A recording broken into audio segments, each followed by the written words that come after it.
শীতকাল মানে অতিথি পাখির আগমন, শীতকাল মানে ভাপা পিঠার আয়োজন, শীতকাল মানে খেজুরের রস আহরণ, শীতকাল মানে সকালে কুয়াশা জড়ানো মিষ্টি রোদ, শীতকাল মানে সকালে উঠে হাঁটতে বের হওয়া, শীতকাল মানে বিয়ের ধুম লেগে যাওয়া, শীতকাল মানে রাতটা কনফিউশনে পেরিয়ে যায় যে লেপের লম্বা দিক কোনটা আর চওড়া দিক কোনটা, শীতকাল মানে গোসল না করার ভয়, শীতকাল মানে সবাই মিলে আগুন পোয়ানো। আসসালামু আলাইকুম, জেনিন বাংলাদেশি ব্লগার থেকে আমি জেনিন আপনাদের সাথে কথা বলতে চলে এলাম খুলনা বাংলাদেশ থেকে। আপনারা সবাই যে যেখান থেকে আমার ভিডিওটা দেখতেছেন সবাইকে জানাই আমার মন প্রাণ ঢালা আন্তরিক দোয়া এবং ভালোবাসা। আসলে শীতের আমেজ শুরু হয়ে গেছে আরও 2-3 দিন আগে থেকেই, কিন্তু আমার ভিডিওটা আপলোড করতে একটু লেট হয়ে গেল। তো ভিডিওটা আপলোড আসলে আরও আগে করা উচিত ছিল, ভিডিওটা করেও ছিলাম কিন্তু সময়ের অভাবে আপলোড করতে পারছিলাম না, কারণ কিছু কাজ তো করতেই হয়, তাই না বলেন? তো যাই হোক, আজকে চলে এলাম ভিডিও নিয়ে আপনাদের সাথে। তো আমার ভিডিও আপনার কাছে কেমন লাগে বা আপনাদের কাছে কেমন লাগে সেটা অবশ্যই আমাকে জানাবেন। তো আজকে আপনাদের সাথে শীতের সকালে সুন্দর একটা শীতের সবজি নিয়ে চলে এলাম, শীতের একটা সবজির রেসিপি। বলেন তো কী রেসিপি? সেটা হচ্ছে শীতের একটা অলমোস্ট সবারই কিন্তু একটা ফেভারিট সবজির মধ্যে পড়ে সিম। তো আজকে আমি সিম রান্নাই করে দেখাবো আপনাদের সবাইকে। তো সিম দিয়ে আমি এখানে শিং মাছ দিয়ে সিম দিয়ে রান্না করেছি। তো সেই রান্নাটা আসলে এত মজার হয় যে আপনাদের সাথে শেয়ার না করে আর পারলাম না। তো চলে এলাম আমার সিম রান্নার রেসিপি নিয়ে আপনাদের সাথে। তো আপনাদের কাছে কেমন লাগবে সেটা অবশ্যই আপনাদের রান্না করে খেয়ে তারপর বলতে হবে। যদি ভালো লাগে অবশ্যই আমাকে জানাবেন যে কেমন লাগলো আমার রেসিপিতে। তো এখানে আমি শিং মাছগুলো কেটে ধুয়ে পরিষ্কার করে নিয়েছি। সেই শিং মাছগুলা দেখেন, আমি কিন্তু শিং মাছ অনেকেই ডলার ভয়তে খেতে চায় না। আসলে আমি শিং মাছগুলো পরিষ্কার করি কিভাবে সেটা আপনাদের সাথে অবশ্যই নেক্সট কোনো না কোনো একটা ভিডিওতে অবশ্যই আপলোড করব। তো এই মুহূর্তে আপলোড করলাম না। তো শিং মাছ এভাবে সাদা না হওয়া পর্যন্ত আসলে আমার ভক্তিতে কুলায় না খেতে। শিং মাছ যে এই রকমের কালো, তো আসলে ওটাকে সাদা যতক্ষণ না করতে পারি ততক্ষণ পর্যন্ত আমার আবার শিং মাছ খেতে ইচ্ছা করে না। তো এখানে আমি সমস্ত পদে মশলা দিয়ে কষাই নিচ্ছি আগে, তারপর তার ভেতরে শিং মাছ দিয়ে মাছটাকে কষাই নিচ্ছি। যেহেতু আমার শিং মাছটা কাঁচা, শিং মাছটা ভেজে খেলে তার পুষ্টি গুণাগুণ কোনোটাই থাকে না এবং তরকারিতে স্বাদও আসে না। তো আমি এখানে মশলার সাথে সুন্দরভাবে শিং মাছটাকে কষিয়ে নিচ্ছি।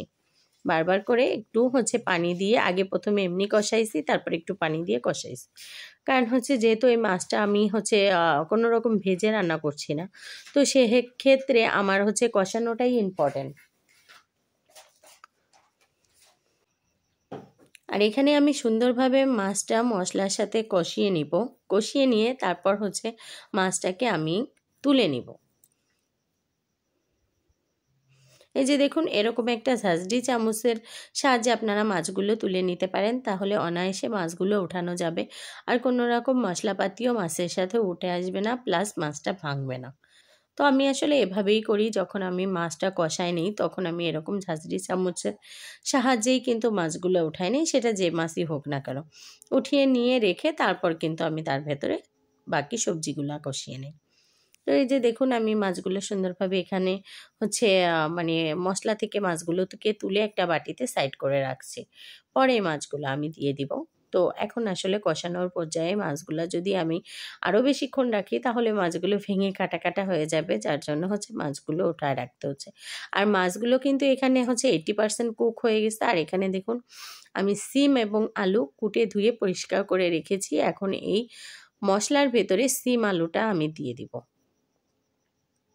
আর আপনাদের কাছে সিমটা কেমন লাগে জানি না, আমার কাছে যে কোনো শীতের সবজিটা তখনই ভালো লাগে, একদম প্রথম যখন ওঠে তখনই ভালো লাগে। পরে যখন এটার দাম কমে যায় তখন আর কিন্তু আমার কাছে এই জিনিসটা আর ভালো লাগে না।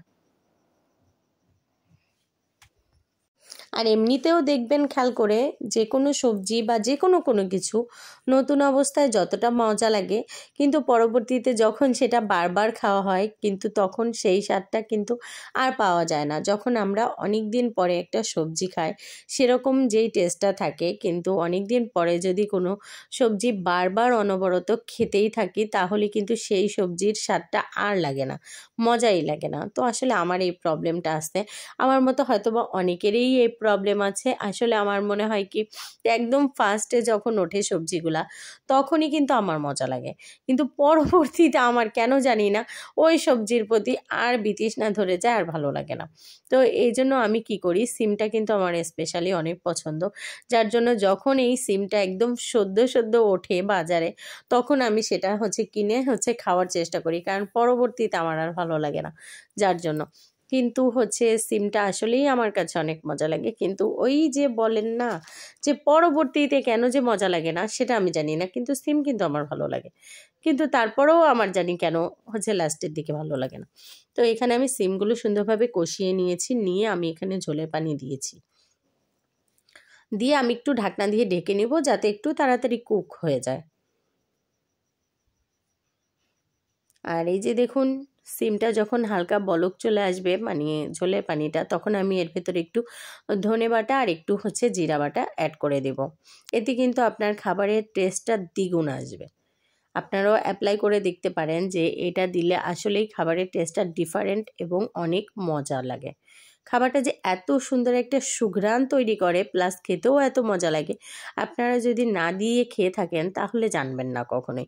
যদি একবার হলেও জীবনে ট্রাই করে দেখেন যে এভাবে রান্না করলে কেমন লাগে, আসলে আমার মনে হয় না যে আপনারা এটা যদি রান্না করে খান একটুও হতাশ হবেন, কারণ এটা এত মজা লাগে যে আপনারা তখন এটাই বলবেন যে আসলে এই জিনিসটা আমাদের আগেই খাওয়া উচিত ছিল।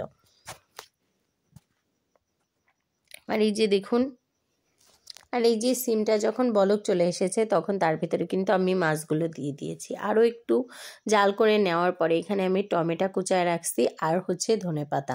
এই টমেটো এবং ধনেপাতায় এই খাবারে এত স্বাদ আনবে, এত স্বাদ আনবে যেটা ভাষায় প্রকাশ করার মতো না।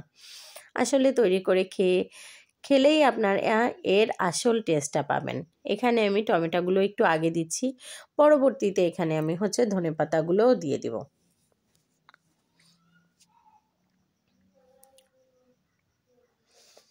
এই যে দেখেন, টমেটোগুলো যখন একটু উতলায় আসবে একটু বলক চলে আসবে, তখন আমি এর ভেতরে এখন ধনেপাতাগুলো অ্যাড করে দিব। আর ধনেপাতার পরিমাণটা আপনারা সবসময় চেষ্টা করবেন একটু বেশি দিতে, তাহলে কিন্তু খাবারের টেস্টটা এবং ঘ্রাণটা অনেক বেশি মজার হয়। আর এটা যখন রান্না করবেন দেখবেন চারিদিকে ঘ্রাণে মোমো করবে। অনেকেই আছেন যে ধনেপাতা পছন্দ করেন না, তারা স্কিপ করে যাবেন। আর যারা পছন্দ করেন তারপরেও অনেকে আছেন খুবই কম পরিমাণে দেন, কিন্তু সেটা দিলে কিন্তু খাবারের টেস্টটা একদম পারফেক্ট আসবে না। তো এখানে আমি ধনেপাতাটা একটু বেশি দিয়েছি। আর এই যে দেখেন তরকারিটা আমার প্রায় হয়ে আসতেছে, আমি ঝাঁকিয়ে ঝাঁকিয়ে কিন্তু আমি লাস্টে নাড়াইছি।